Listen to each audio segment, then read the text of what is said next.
Morda ste opazili, da je bil pred kratkim spet odpoklican en čaj iz uvoza. Odpoklicala ga je Uprava za varno hrano in o tem so poročali tudi mnogi časopisi. Poročali so tudi, da je razlog za odpoklic prisotnost škodljivega dantrona. Noben od časopisov pa ni poročal, kaj je dantron in zakaj je prišel v ta čaj.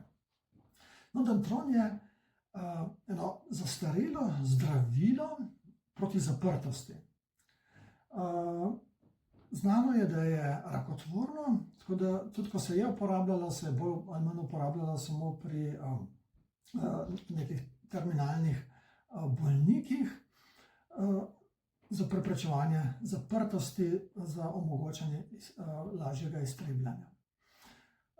Zakaj je prišlo to zdravilo v čaj kot nečistota,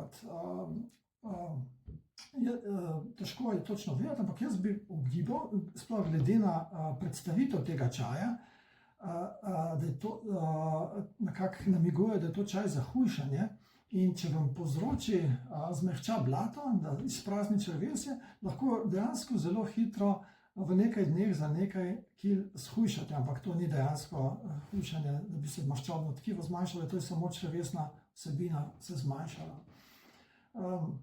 Kar že samo po sebi ni koristno na tak način z tako imenovanimi laksativi, so to zdravila za zdravljenje zaprtosti, da bi na tak način hujšali. Še posebej pa ne z dantronom, ki je rakotvoren.